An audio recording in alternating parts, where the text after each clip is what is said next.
shakaja është dy lloje, fe muzahun mahmud wa muzahun madhmuh. Do të thonë madhmum. Dhe ka shaka të lëvduara dhe shaka të qortuara.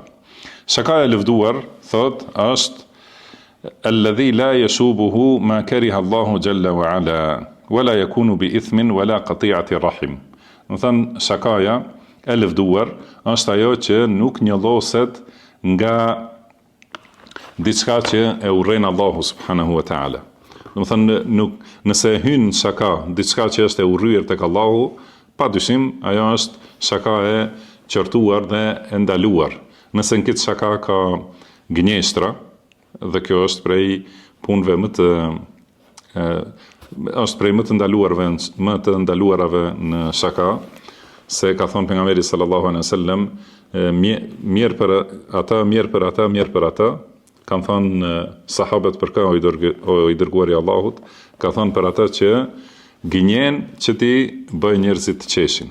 Më thonë kjo shakaja me gënjeshtra është haram. Dhe nga ana tjetër braktisja e gënjeshtrës edhe në shaka ka shpërblim. Ka thonë pejgamberi sallallahu alaihi wasallam, i garantoj një shtëpi në fillim të xhenetit atij që e largon gënjeshtrën ose i braktiset, i shmanget gënjeshtrës, edhe nëse është duke bërë shaka. Do të thënë edhe nëse është në diçka si lojë, thotë braktisja e gënjeshtrës edhe në atë vend është merr shpërblim të madh për ta. Atëherë shakaja është e pastër. Dhe gjithashtu prej këtyre që janë të ndaluara është ose prej atyre që i urrejnë Allahu subhanahu wa taala është futja e mëkateve në shaka. Do të thonë ndonjë fjalë, ndonjë nxitje për mëkate kështu me radhë, ose ndonjë sharje ose ofendim dikujt, ose përqeshje. Do thotë ka thonë Allahu subhanahu wa taala la yaskhar qaumun min qaumin asa an yakunu khayran minhum. Do thonë mos ta përqesh do të thënë disa njerëz mos t'i përqeshin disa të tjerë, se ndoshta këta të tjerë të përqeshurit janë më të mirë se këta përqeshësit. Edhe gjithashtu ala nisa min nisa, edhe gratë mos t'i përqeshin gratë tjera, se ndoshta ato janë më të mira se këto. Gjithashtu ka thënë Allahu wailun likulli humazatil lumaza, do të thënë mirë për secilin që përqesh. Edhe fjala humaza edhe lumaza, do të thënë ka të bëjë me përqeshjen me fjalë dhe përqeshjen me veprim.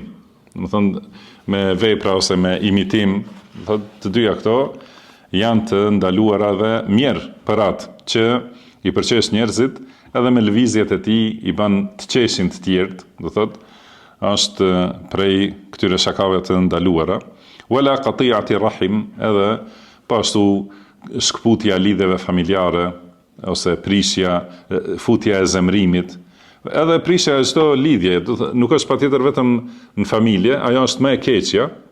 Kputja e lidhjeve familjare është kputja më e keqe e lidhjeve.